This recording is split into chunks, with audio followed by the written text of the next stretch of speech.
Okay, next unit जो हम आज करेंगे that is hydrogen, right. Hydrogen जो है आपको पता है कि पीरियोडिक टेबल में हम उसको फर्स्ट पोजीशन देते हैं और हाइड्रोजन के पास there is 1 electron and 1 proton. Atomic mass of hydrogen that is 1 and atomic number of hydrogen is also 1.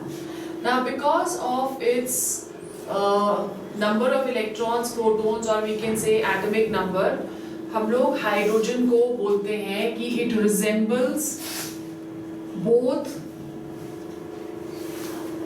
resembles both the alkali metals according to its configuration and halogens according to tendency to attract electron to attain nearest gas configuration, ठीक है।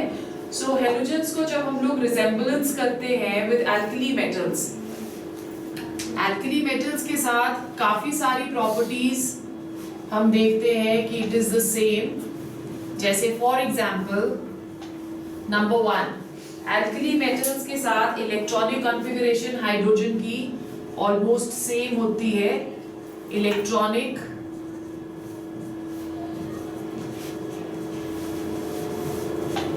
Configuration, we know that हम लोग जो alkali metals हैं उसकी electronic configuration क्या देते हैं। फॉर एग्जाम्पल अगर हम लिथियम ले रहे हैं तो electronic configuration is helium 2s1, right. हम सोडियम लेते हैं, सोडियम की electronic configuration is neon 3s1।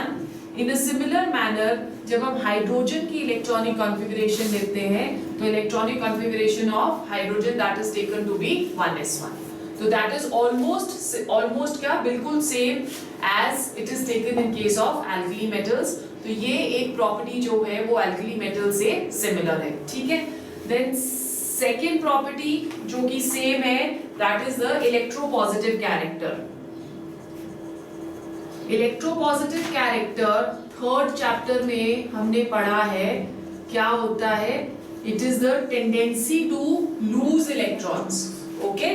जैसे फॉर एग्जांपल अगर लिथियम ये वाला एक इलेक्ट्रॉन लूज करता है तो वो nearest noble gas configuration attain कर लेता है। तो लिथियम इजीली ये इलेक्ट्रॉन लूज करेगा to give us Li positive। उसी तरह से सोडियम ये वाला इलेक्ट्रॉन लूज करेगा to enter into Na positive state, ठीक है। In a similar manner hydrogen में भी टेंडेंसी है to lose 1 electron to give us H positive। So electropositive character जो है that is going to be same। Then third, valency and oxidation number।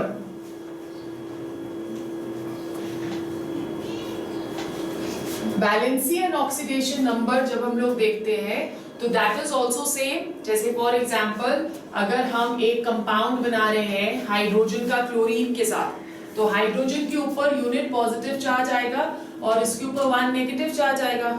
Oxidation number इसका यहाँ पे क्या हो गया, that is going to be +1, okay. In a similar manner अगर हम सोडियम क्लोराइड ले रहे हैं तो सोडियम क्लोराइड का भी ऑक्सीडेशन नंबर क्या होगा, it is going to be equal to +1।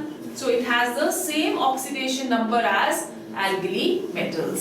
Then combination with electronegative elements, same तरह के कंपाउंड्स ये बनाता है। Combination with electronegative elements, same तरह के कंपाउंड्स बनाएगा। जैसे फॉर एग्जांपल हेलोजेंस के साथ अगर ये कंपाउंड्स बनाता है तो एल्कली मेटल्स की तरह ही बनाता है। एल्कली मेटल्स बनाएंगे NaCl, ठीक है, और ये क्या बनाएगा, that is going to form HCl, clear. उसी तरह से अगर सल्फाइड्स के साथ बनाएगा तो सल्फाइड्स के साथ सोडियम क्या बनाता है, sodium that is going to form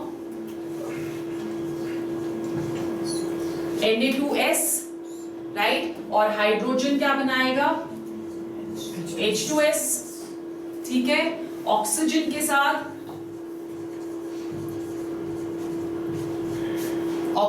साथ ये बनाता है Na2O, ओके, और हाइड्रोजन क्या बनाएगा? H2, ठीक है। सो जैसे एल्कली मेटल्स कंपाउंड्स बना रहे हैं, इन अ सिमिलर मैनर ये भी कंपाउंड्स बनाता है। Then the fifth similarity that liberation at the cathode. जब भी हम इलेक्ट्रोलिसिस करते हैं वाटर की, तो क्योंकि ये पॉजिटिवली चार्ज्ड कैटायन है, तो आपको पता है कि इलेक्ट्रोलिसिस में कैटायंस किस तरफ को जाते हैं? कैथोड की तरफ को।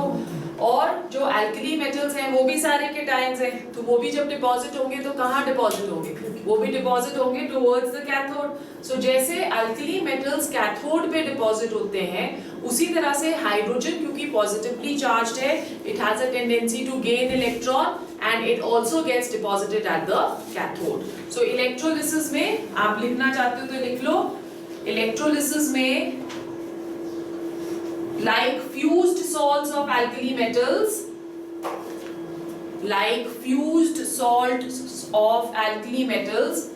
deposit the alkali metals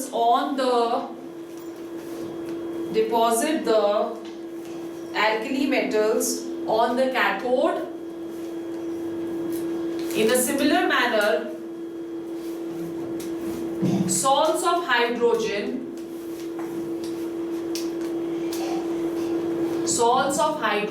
also liberate hydrogen at the cathode.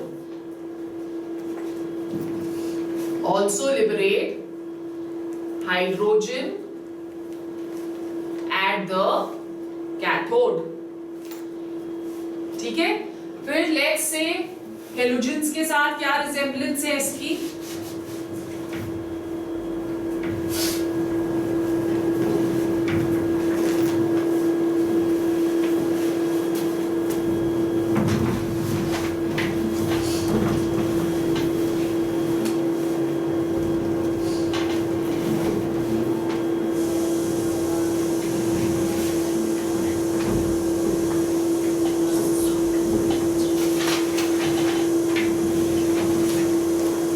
Second topic is resemblance with halogens.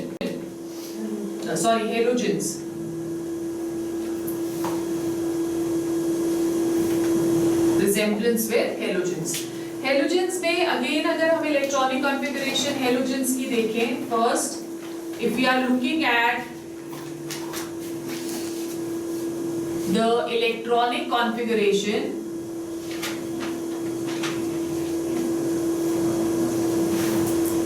तो इलेक्ट्रॉनिक कॉन्फ़िगरेशन क्या होती है हेलोजेंस की? जैसे फ्लोरीन की आप इलेक्ट्रॉनिक कॉन्फ़िगरेशन देखते हो, तो फ्लोरीन की electronic configuration that is equal to what? It is equal to helium 2s2 2p5, ठीक है। उसी तरह से हम बोलते हैं कि इसमें जब हम लोग इलेक्ट्रॉनिक कॉन्फ़िगरेशन देखते हैं तो नियरेस्ट नोबल गैस इसकी नियॉन है। नियॉन की नोबल गैस कॉन्फ़िगरेशन करने के लिए इसको क्या चाहिए? एक इलेक्ट्रॉन चाहिए, ठीक है। सो फ्लोरीन जो है नोबल गैस अटेन करने के लिए एक इलेक्ट्रॉन गेन करेगा, सो इसकी जो नियरेस्ट नोबल गैस कॉन्फ़िगरेशन आ जाएगी that is going to be that of neon. उसी तरह से अगर हम हाइड्रोजन की इलेक्ट्रॉनिक कॉन्फ़िगरेशन देखें, इट इज 1s1, तो इस पे भी टेंडेंसी है to gain one electron and enter into its nearest noble gas configuration which is helium, ठीक है। then number 2, ionization enthalpies compare करी जाती है जब हाइड्रोजन की, जब हम कंपेयर करते हैं तो it is seen that the ionization energy of hydrogen that is of the order of 1312 kilojoules per mole. क्या होती है ionisation energy? Amount of energy required to remove an electron. ठीक है, सो 1312 जो है वो बहुत हाई आयनाइजेशन एनर्जी है, which is almost similar to chlorine, which has an ionization energy of 1255 kilojoules per mole. ठीक है, and also that of bromine, which has approximately an ionization energy of 1150 kilojoules per mole. Okay, so जो ionization energies होती है, they are also similar to that of halogens. Then third is electronegative character. Electronegative character क्या हुआ? Tendency to attract the shared pair of electrons towards itself. So hydrogen के पास एक ही electron है, इसके पास tendency है nearest noble gas configuration helium की तरफ को जाने के लिए. सो हाइड्रोजन क्या करता है? एक इलेक्ट्रॉन गेन करेगा to give H negative with an electronic configuration of helium which is equal to 1s2. In a similar manner, fluorine has a tendency to gain one electron to enter into F negative state and attain its nearest noble gas configuration of neon. तो यहाँ पे भी resemblance रहती है halogens के साथ. Then number 4, its diatomic nature.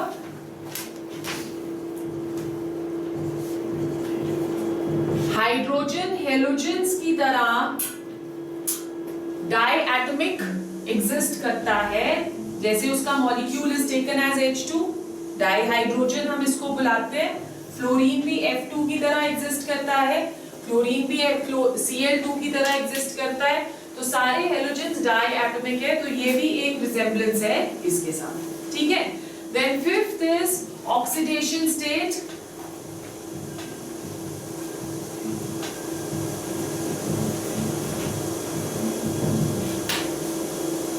Oxidation state, अगर suppose हम सोडियम के साथ कंपाउंड लें, एल्कली मेटल्स के साथ इसका कंपाउंड लेते हैं, तो एल्कली मेटल्स के साथ it forms compound of the type NaH, और हेलोजेंस के साथ सोडियम कंपाउंड बनाता है of the type NaCl.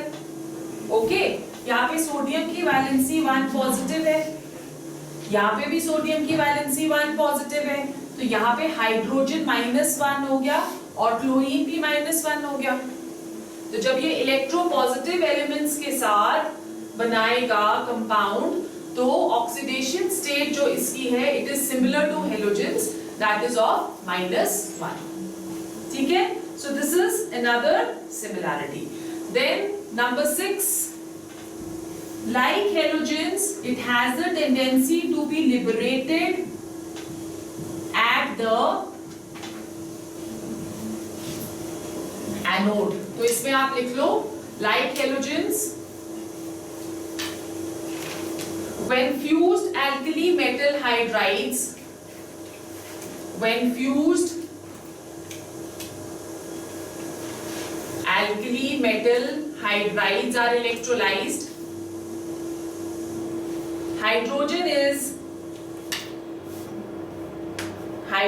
is liberated at the anode, just like halogens. Hydrogen is liberated at the anode, just like halogens. फिर एक जो इसकी बहुत ही सिमिलर प्रॉपर्टी है हेलोजेंस के साथ, that is the non-metallic character.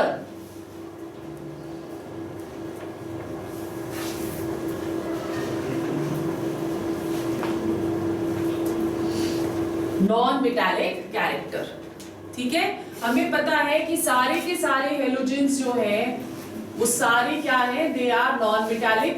Therefore हम ये बोलते हैं कि सिमिलैरिटी क्या हुई, हमें ये भी पता है कि हाइड्रोजन तो मेटल नहीं है, this is also non metal. तो ये एक बहुत इंपॉर्टेंट और बहुत आप कह सकते हो सिमिलर प्रॉपर्टी है with that of halogen. Clear? अब सिमिलैरिटीज तो हमको नजर आ गई, पर हाइड्रोजन बेसिकली अगर देखा जाए ना वो मेटल्स की तरह बिहेव करता है मेजरली, और ना ही वो हेलोजेंस की तरह बिहेव करता है। तो इसका मतलब there should be certain point of differences also. Let's see what are the differences between hydrogen and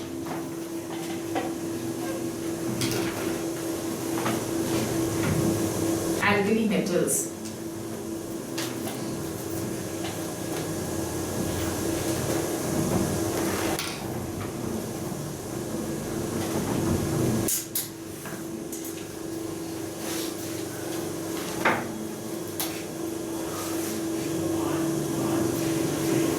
Okay. So now we are going to do the differences between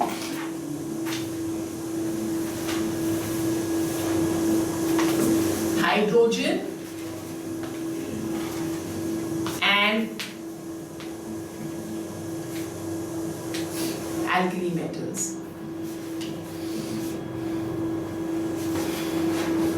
First difference, जो first difference इनके बीच में है, that is number one, ionization enthalpy.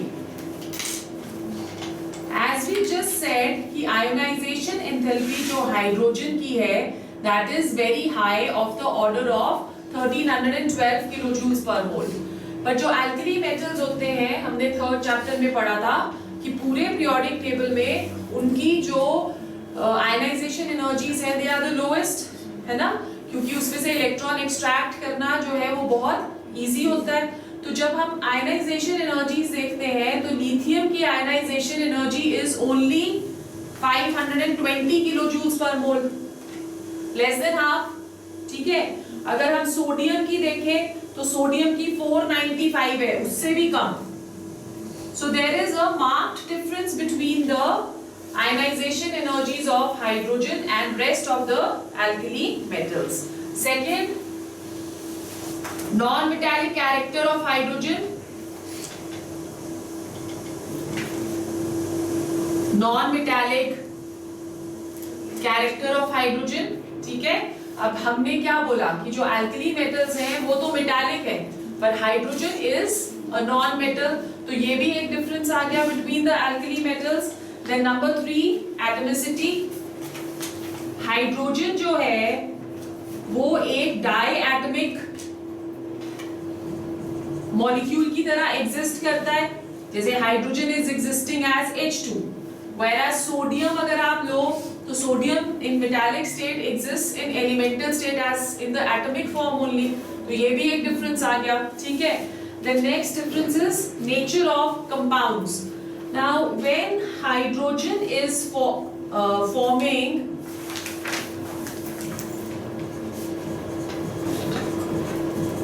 compounds with halogens, जैसे for example हम ले रहे हैं comparison between HCl and NaCl, right?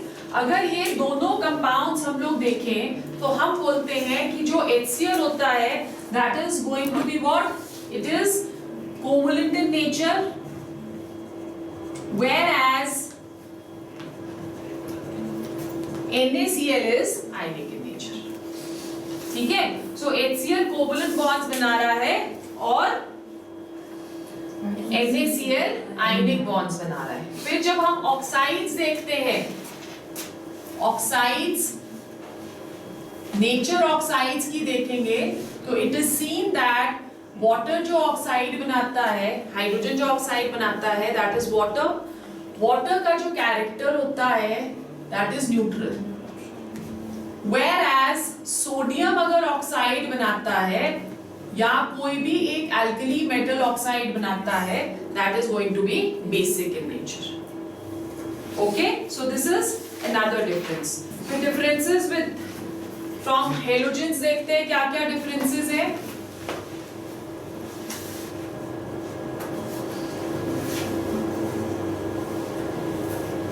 Halogens number 1, halogens जो है they have more tendency to form halides, okay, whereas the atoms, the metals, they have less tendency to form hydrides. मतलब इसका क्या हुआ कि अगर हम ले रहे हैं सोडियम हाइड्राइड और हम ले रहे हैं सोडियम क्लोराइड, ठीक है, तो जो सोडियम हाइड्रोक्साइड है उसको बनाना डिफिकल्ट है देन NaCl, या सोडियम इजिली हैलाइड बनाएगा पर हाइड्राइड डिफिकल्टी के साथ बनाएगा। अगर ये सेम होते तो दोनों की जो फॉर्मेशन की टेंडेंसी है वो सेम होनी चाहिए थी, but this does not happen. So ये एक दोनों के बीच में हैलाइड्स और हाइड्रोजन के बीच में डिफरेंस है, ठीक है। देन नंबर 2, एब्सेंस ऑफ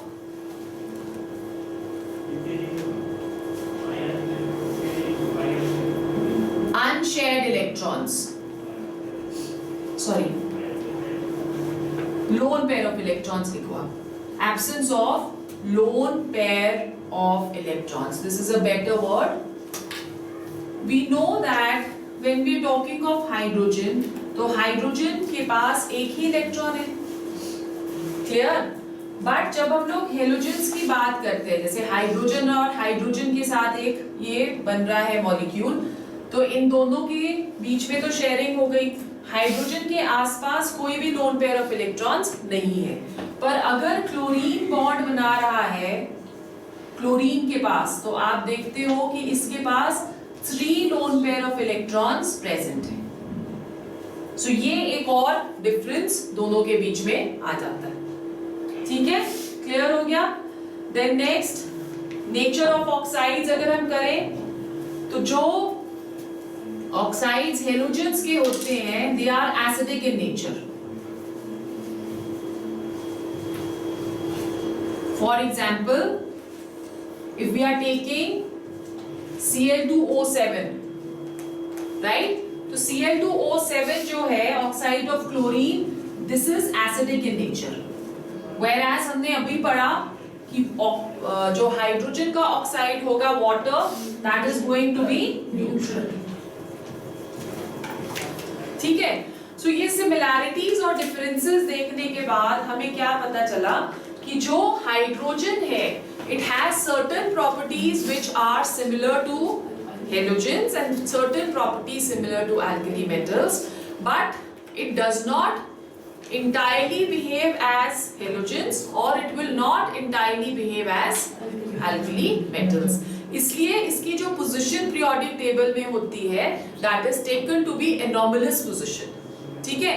हमने क्योंकि जब पीरियोडिक टेबल पढ़ा था उसमें हमने कहा था कि ना मेंडलीव इसकी पोजीशन को एक्सप्लेन कर पाया, ना ही उसके बाद जब मॉडर्न पीरियोडिक लॉ दिया गया तो वो भी इसकी पोजीशन को एक्सप्लेन नहीं कर पाया, तो उन्होंने उसको फिर पीरियोडिक टेबल में से उस जगह से उठाया ही नहीं, उसने उसको वही रहने दिया क्योंकि उसकी पोजीशन को एक्सप्लेन प्रॉपर्ली कुछ भी नहीं कर पा रहे थे, ठीक है। Now when we talking of hydrogen, तो बेसिकली हाइड्रोजन कहाँ पे होता है, अकरेंस ऑफ हाइड्रोजन। हाइड्रोजन हमारा जो है सोलर सिस्टम में जब हम लोग बात करें तो बाहर वाले प्लैनेट्स के ऊपर, सन के अंदर तो है ही है, हाइड्रोजन और हीलियम दोनों गैसेस होती हैं, ठीक है। The question now comes is कि more of the hydrogen that is present on the surface of the earth.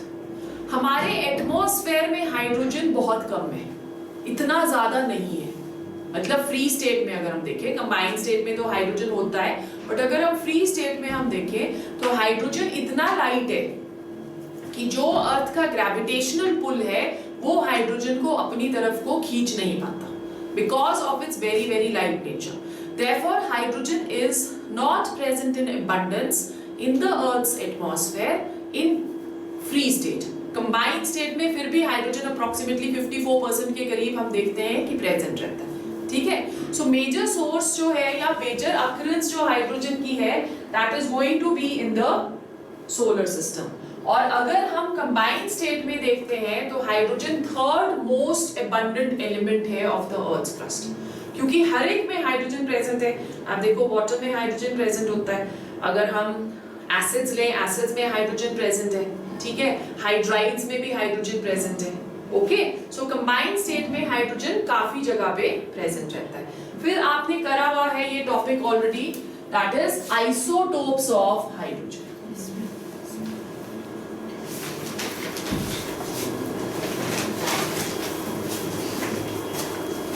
When we are doing isotopes of hydrogen, तो 3 isotopes है, ठीक है. Isotopes क्या होता है हमें पता है कि they are atoms of same element having same atomic number but different mass number. That is what isotope is. So we have 3 isotopes. One is protium, deuterium and one is tritium. Right? Now इनमें तीनों में हमने ये भी पढ़ा है कि तीनों में जो डिफरेंस होता है वो क्या है, number of neutrons. They are going to be different. Protium के पास 0 न्यूट्रॉन है, ड्यूटेरियम के पास 1 है और इसके पास 2 न्यूट्रॉन्स है, ठीक है. ट्रिटियम के पास 2 न्यूट्रॉन्स है और हमको ये भी पता है कि जो ट्रिटियम है that is radioactive in nature. This all we have done. Okay, तो ये डिसइंटीग्रेट होता रहता है. तो बेसिकली जो मेजरली प्रेजेंट होता है isotope that is protium. Protium is most commonly present और सबसे एबंडेंट भी जो प्रेजेंट होगा that is going to be protium. Right? तो अगर हम परसेंटेज देखें तीनों की आइसोटोप्स ऑफ हाइड्रोजन की, दैट इज प्रोटियम मतलब जो ड्यूटेरियम है वो सिर्फ प्रेजेंट होता है in the form of heavy water D2O. Okay, in the form of heavy water और इसको हम हेवी हाइड्रोजन भी बोलते हैं. राइट? टोटल जो परसेंटेज है that is approximately 99.85% protium is present. 99.85% या 99.985, 99.985%. राइट? और जो ड्यूटेरियम है दैट इज ओनली 0.0156%. और ट्रिटियम तो डिसइंटीग्रेट होता रहता है, तो इसकी जो क्वांटिटी है उसको एग्जैक्ट मेजर करना इज वेरी वेरी डिफिकल्ट. फिर भी हम लोग बोलते हैं कि बहुत ही कम प्रेजेंट है, ऑफ द ऑर्डर ऑफ 10⁻⁻15%. तो नेग्लिजिबल ही हो गया ये. 10⁻⁻15% हो गया. 10⁻⁻17 of the total hydrogen which is present, which is very very less. ठीक है. ट्रिटियम का जो हाफ लाइफ पीरियड होता है, हाफ लाइफ पीरियड क्या होता है कि जब ट्रिटियम हाफ में डिसइंटीग्रेट हो जाए, कोई भी एक रेडियो एक्टिव सब्सटेंस जो होगा उसका हाफ लाइफ पीरियड होगा. ठीक है. हाफ लाइफ पीरियड का मतलब होता है कि वो आधे में जब डिसइंटीग्रेट हो जाता है उसको हम लोग हाफ लाइफ पीरियड बुलाते हैं. तो वो आप नेक्स्ट ईयर पढ़ोगे उसको कि हाफ लाइफ पीरियड क्या होता है, डिटेल में है आपको. तो रेडियो एक्टिव जितने भी सब्सटेंसेस हैं हम शुरू से पढ़ते आ रहे हैं कि रेडियो एक्टिव सब्सटेंसेस की केमिस्ट्री को पढ़ना इज नॉट सो इजी. वो इजीली डिसइंटीग्रेट हो जाते हैं. तो हम बेसिकली करते क्या है, हेवी न्यूट्रॉन्स हम बम्बार्ड करते हैं उसके ऊपर. ठीक है. सो तब हमारे पास रेडियो एक्टिव सब्सटेंसेस अपनी क्या इमिट करते हैं, रेडिएशंस वो इमिट करते हैं. Okay. So let's go on to the first compound of hydrogen which is dihydrogen. Dihydrogen is hydrogen only, but क्योंकि उसके पास 2 एटम्स है हाइड्रोजन के, तो कॉमनली हम उसको डाइहाइड्रोजन बुलाते हैं. ओके.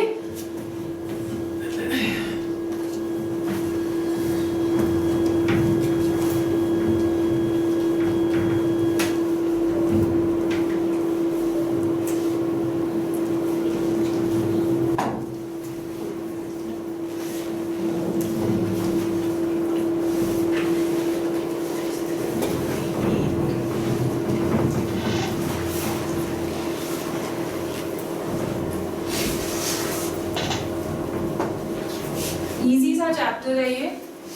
3 मार्क्स का क्वेश्चन आपको इसमें से आता है.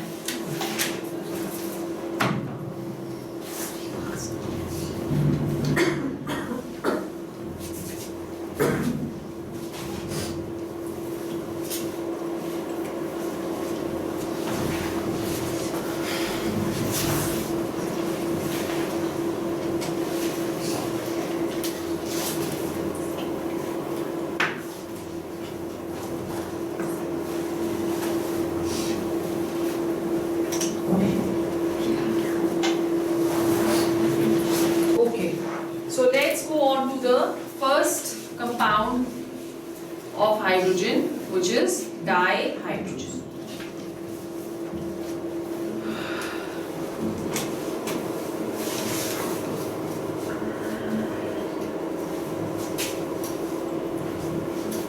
डाइहाइड्रोजन। मेथड्स ऑफ प्रिपरेशन सबसे पहले हम करेंगे H2। डाइहाइड्रोजन को हम प्रिपेयर कर सकते हैं by the following. Number 1, by action of water on metals, right? आपको पता है कि हम metals को क्लासिफाई करते हैं into very active metals, right? Then active metals and then very least active metals, right? On the basis of this हम देखते हैं कि जो वेरी एक्टिव मेटल्स होते हैं उनको हम जैसे ही हाइड्रोजन के साथ वाटर के साथ रिएक्ट करेंगे वैसे ही हाइड्रोजन लिबरेट हो जाता है, ठीक है। सो वेरी एक्टिव मेटल्स कौन से हुए? For example sodium,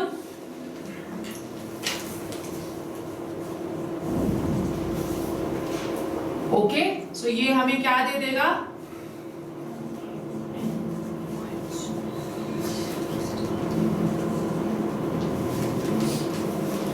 sodium hydroxide plus water, ठीक है। Another active metal is potassium। Potassium भी इसी तरह से बिहेव करता है, कैल्शियम भी इसी तरह से बिहेव करता है। तो अगर आप कैल्शियम की रिएक्शन लिख रहे हो तो ये हमें calcium hydroxide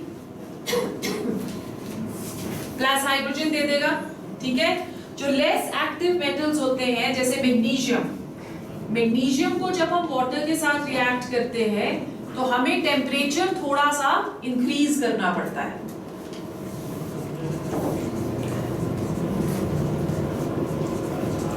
magnesium hydroxide plus hydrogen, ठीक है। और जो और कम होते हैं रिएक्टिव जैसे कि आयरन, तो आयरन सिर्फ रिएक्ट करता है स्टीम के साथ। वाटर को हम पहले स्टीम में कन्वर्ट करते हैं at a very high temperature of 1023 kelvin to 1073 kelvin, ठीक है। And then hydrogen that is going to be liberated. So this is the first method of preparation of hydrogen. Second method of preparation, इसको हम लोग specially जो last वाली reaction है इसे हम लेन्स प्रोसेस बुलाते हैं।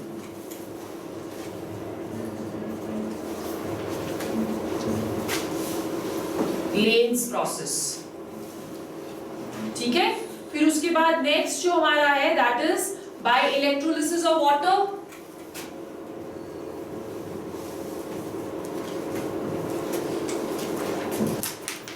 Electrolysis of water. वाटर की इलेक्ट्रोलिसिस का मतलब क्या हुआ? We are going to pass electric current through water और कैथोड पे हाइड्रोजन लिबरेट होगा और एनोड पे ऑक्सीजन लिबरेट होगा। सो जब हम इसकी इलेक्ट्रोलिसिस करते हैं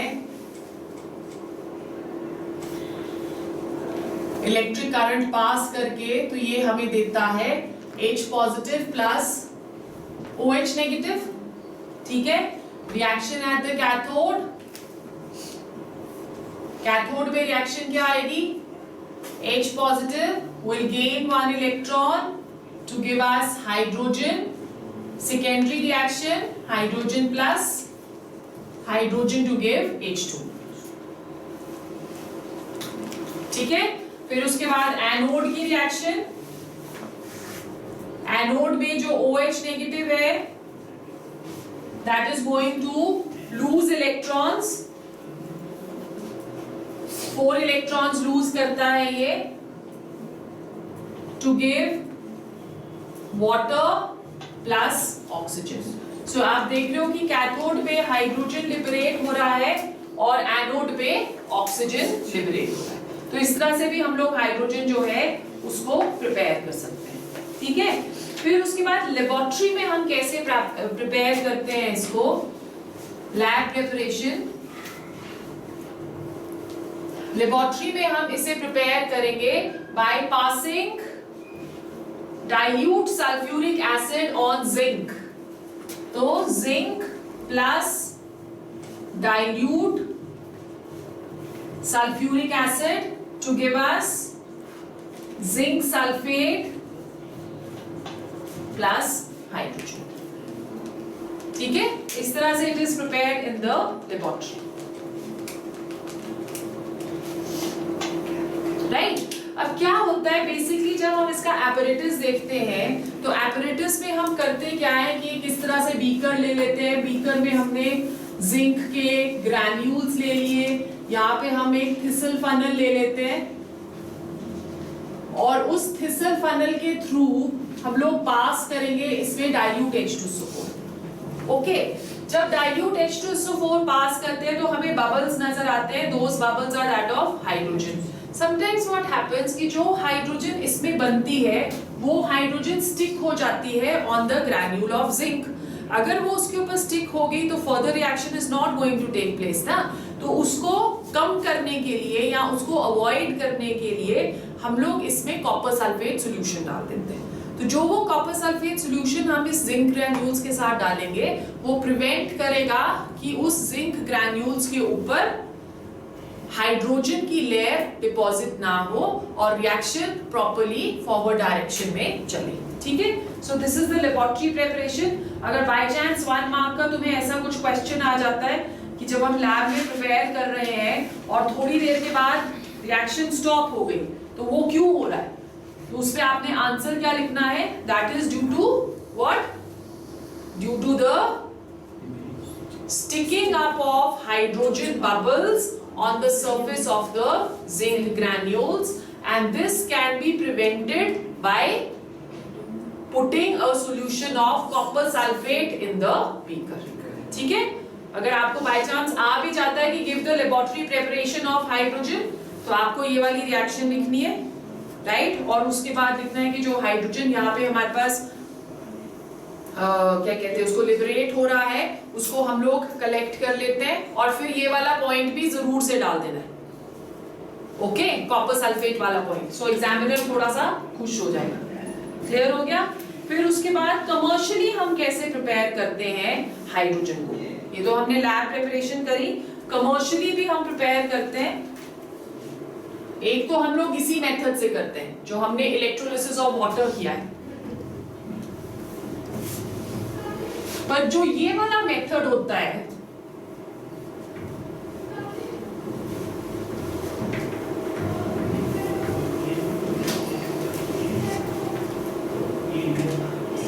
ओके, जो हम लोग क्या बोल रहे हैं कि कमर्शियली मतलब लार्ज स्केल पे हम कैसे प्रिपेयर कर रहे हैं।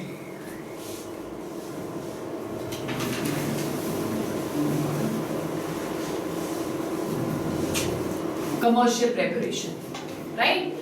लार्ज स्केल में हम लोग नंबर 1 तो प्रिपेयर करते हैं बाय द सेम मेथड जो हमने करा, इलेक्ट्रोलिसिस।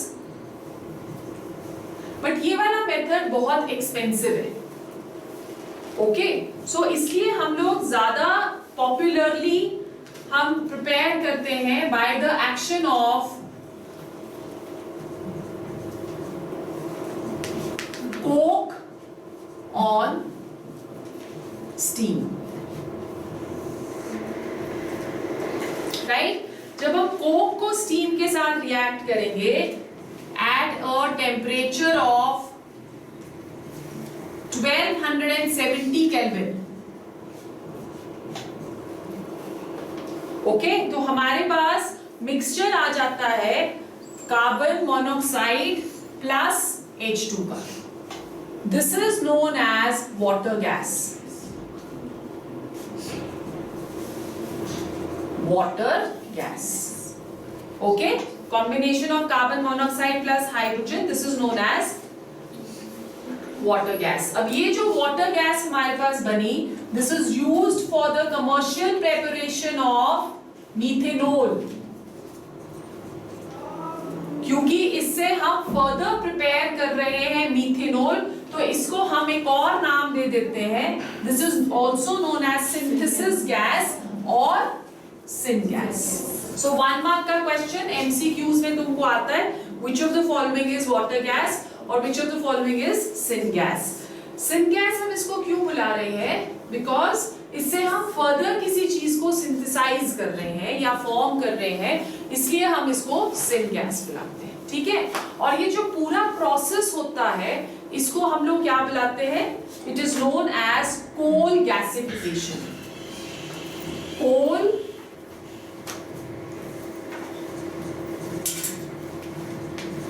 कोल गैसिफिकेशन, ठीक है। तो क्या हुआ कोल गैसिफिकेशन?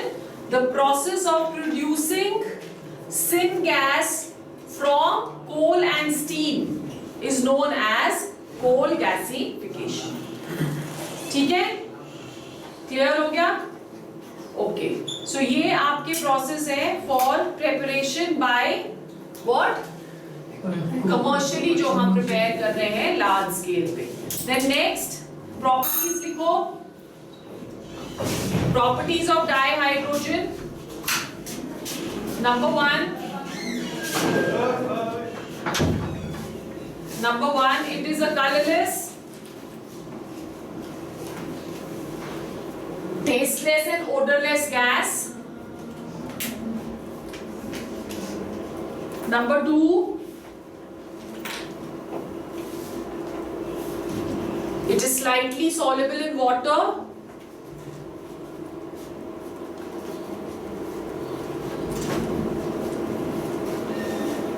Number three,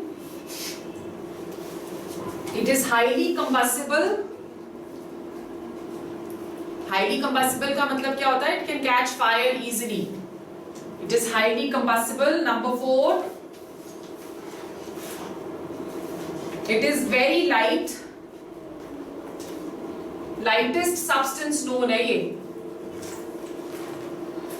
तो फिर भी अगर लाइटेस्ट सब्सटेंस नोन है फिर भी हम इसको हॉट एयर बलून्स में क्यों नहीं यूज करते? जो हम बलून्स यूज करते हैं for meteorological measurements, hot air balloons हम लोग ऊपर एटमॉस्फेयर में छोड़ते हैं टू सी की वेदर कंडीशंस क्या होंगे। मीटियोरोलॉजिकल डिपार्टमेंट बेचता है। तो हाइड्रोजन तो लाइटेस्ट है फिर भी हम उसकी जगह हीलियम यूज करते हैं उसमें। क्यों? Because hydrogen fire easily catch कर लेता है, कंबस्टिबल है ना, तो इसलिए हम लोग हाइड्रोजन यूज नहीं करते।